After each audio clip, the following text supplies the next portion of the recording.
नमस्कार दोस्तों, हम राज्यपाल को लेकर चर्चा कर रहे थे और आज के एपिसोड में हम राज्यपाल की शक्तियों के विषय में चर्चा करेंगे।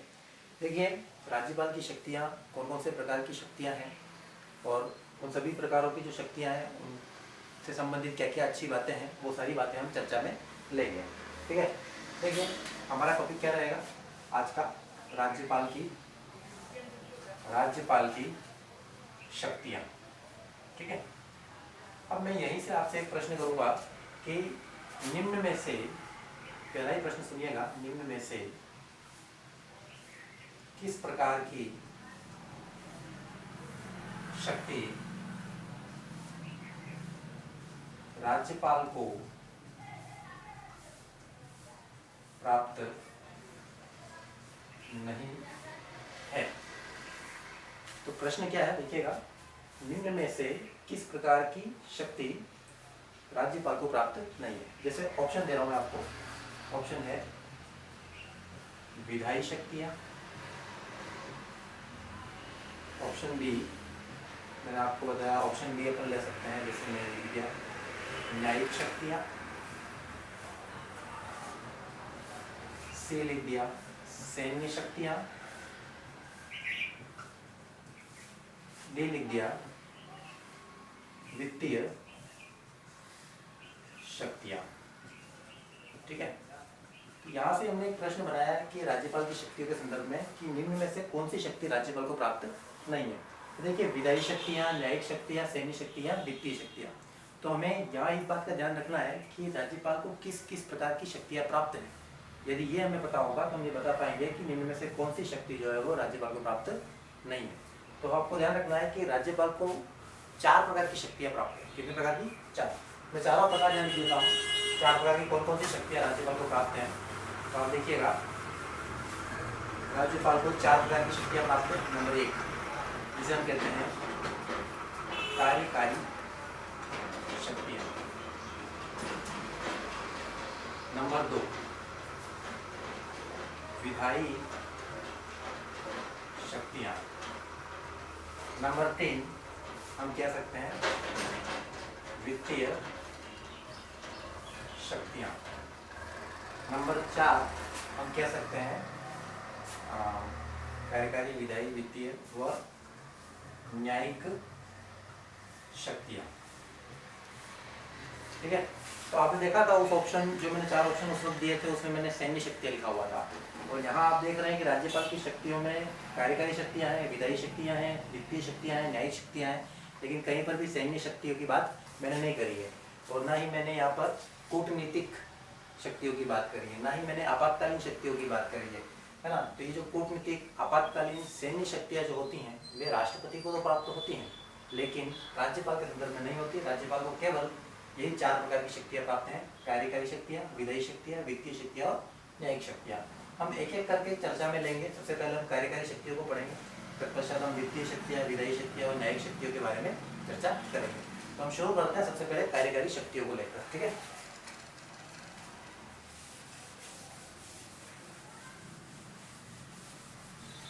चलो, कार्यकारी शक्तियाँ कौन कौन सी हैं और कार्यकारी शक्तियों में से संबंधित क्या क्या अच्छे प्रश्न बनेंगे। तो सबसे पहले हम देखें कार्यकारी शक्तियाँ में सबसे पहला पॉइंट आपको याद रखना है, जो कि राज्य की समस्त कार्यकारी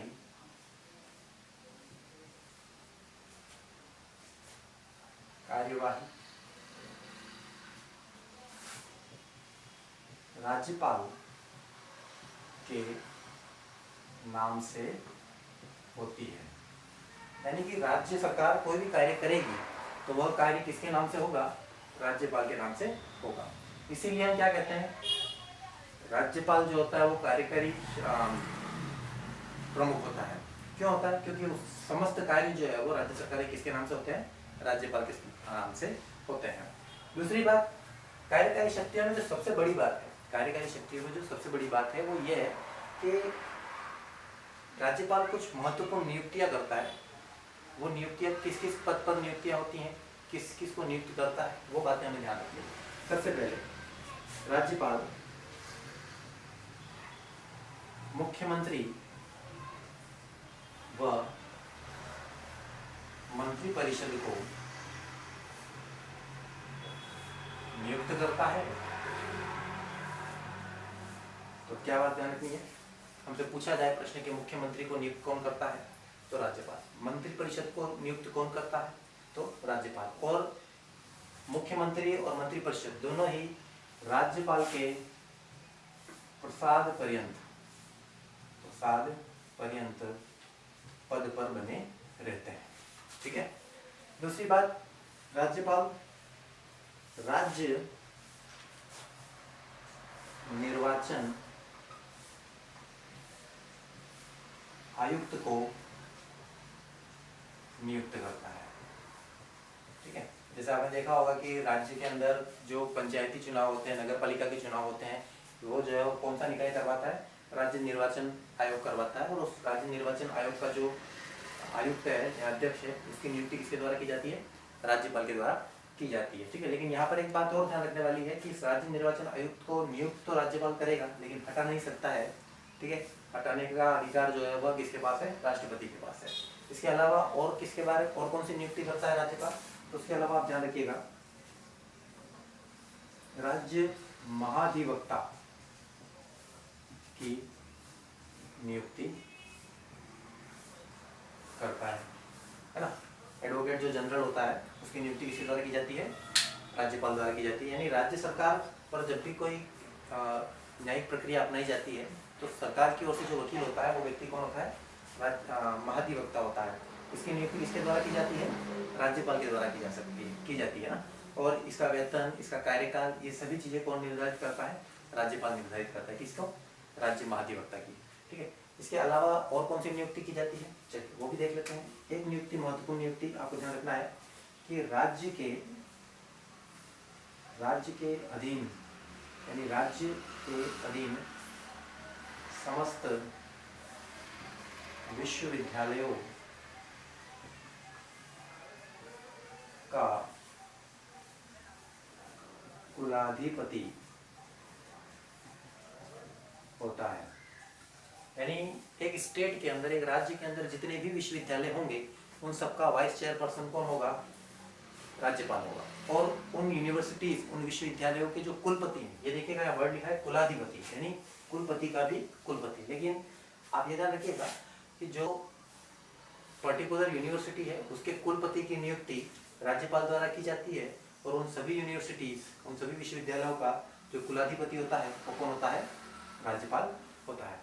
ध्यान रखने वाली बात यह भी है कि राज्य के अंदर जो केंद्रीय यूनिवर्सिटीज होती हैं, सेंट्रल यूनिवर्सिटीज, उनका कुलाधिपति राज्यपाल नहीं होता है, वे राष्ट्रपति के अधीन होती हैं। और राज्य के अंदर जो न्यायिक विश्वविद्यालय जो होते हैं उनके कुलाधिपति उस राज्य, संबंधित राज्य के जो चीफ जस्टिस हैं वो हुआ करते हैं, न कि राज्यपाल। तो यहाँ तक ये बात आपको समझ में आ गई होंगी कि मैंने किस किस की बात करी, राज्य निर्वाचन आयोग की, महाधिवक्ता की, कुलाधिपति के रूप में। और एक और चीज ध्यान रखनी है कि राज्य सेवा आयोग के अध्यक्ष व सदस्यों किसकी नियुक्ति करेगा। जैसे राजस्थान के संदर्भ में देखें तो राजस्थान लोक सेवा आयोग है, बिहार के संदर्भ में देखें तो बिहार लोक सेवा आयोग है। तो प्रत्येक राज्य के अंदर एक लोक सेवा आयोग होता है। उस लोक सेवा आयोग के अध्यक्ष और सदस्यों की नियुक्ति किसके द्वारा की जाती है, राज्यपाल के द्वारा की जाती है। ठीक है। तो ये कुछ महत्वपूर्ण नियुक्तियां हैं जो राज्यपाल के द्वारा की जाती हैं। एक बार आप इसको देख लीजिए अच्छे से, हम इससे आगे बढ़ते हैं। इसको स्क्रीनशॉट में ले लीजिए।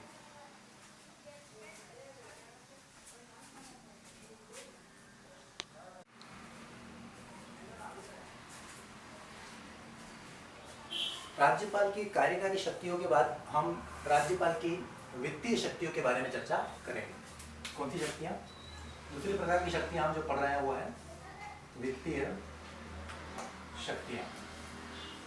ठीक है। वित्तीय शक्तियों में सिर्फ हमें 5 बड़ी बातें याद रखनी है और सारी वित्तीय शक्तियां हमें याद हो जाएंगी। पहली बात, वार्षिक आय व्यय यानी इनकम और एक्सपेंडिचर जो है, कितना कमाया उतना खर्च किया, आय व्यय का विवरण राज्य की विधानमंडल यानी राज्य का जो विधानसभा और विधान परिषद है उसके समक्ष प्रस्तुत करवाता है। राज्यपाल जो है वह सरकार का जो सालाना यानी वार्षिक आय व्यय का जो ब्यौरा है उसे किसके सामने रखवाता है? विधानमंडल के समक्ष रखवाता है। हम सामान्य भाषा में वार्षिक आय व्यय के लिए जिस शब्द का प्रयोग करते हैं वो होता है हमारा बजट। हम कहते हैं कि सरकार बजट ला रही है, ठीक है। लेकिन वस्तु तो ध्यान रखने वाली बात यह है कि बजट शब्द हमारे मूल संविधान में कहीं पर भी लिखा हुआ नहीं है। वहाँ पर वार्षिक आय व्यय का विवरण कहा गया है, ठीक है। तो ये अक्सर कभी पूछ भी लिया जाता है, ठीक है। बजट शब्द कौन सा अनुच्छेद में दिया गया है, तो बजट का कहीं कोई विवरण नहीं है। वहाँ क्या कहा गया है? वार्षिक आय व्यय की बात करी गई है, ठीक है। तो विधानमंडल के समक्ष प्रश्न क्या होगा? विधानमंडल के समक्ष बजट कौन प्रस्तुत करवाता है? तो राज्यपाल करवाता है, ठीक है। दूसरा जो सबसे महत्वपूर्ण कार्य है वित्तीय शक्तियों के अंदर, जहाँ से अक्सर क्वेश्चन पूछा जाता है, डबल स्टार कर देते हैं इसको हम, कि धन विधेयक। कौन सा? धन विधेयक। जब हम विधायी शक्तियां पढ़ेंगे तब हम सामान्य विधेयक, संशोधन विधेयक और धन विधेयक, इन विधेयकों के प्रकारों पर भी चर्चा करेंगे। लेकिन फिलहाल ये ध्यान रखें, धन विधेयकों को राज्य विधानसभा में, कहाँ पर? राज्य विधानसभा में उसकी पूर्व सहमति के बाद ही प्रस्तुत किया जाता है। यानी यदि सरकार धन विधेयक लाना चाहती है, कहाँ पर? विधानसभा में, ठीक है। ध्यान देने वाली मेरी बात यह भी है कि धन विधेयक हमेशा और हमेशा केवल विधानसभा में ही प्रस्तुत किया जा सकता है, अन्य सदन में प्रस्तुत नहीं किया जा सकता।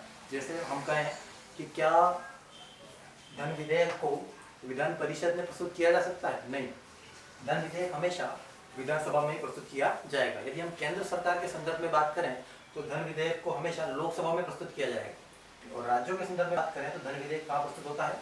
विधानसभा में, ठीक है। और कोई विधेयक, एक प्रश्न इस पर भी ध्यान देना आप लोग, कि कोई विधेयक धन विधेयक है या नहीं है, इसका निर्णय कौन करता है? तो आप ध्यान रखिएगा कि यदि हम राज्य सरकार के संदर्भ में बात कर रहे हैं तो वहाँ पर विधानसभा अध्यक्ष कौन तय करेगा? विधान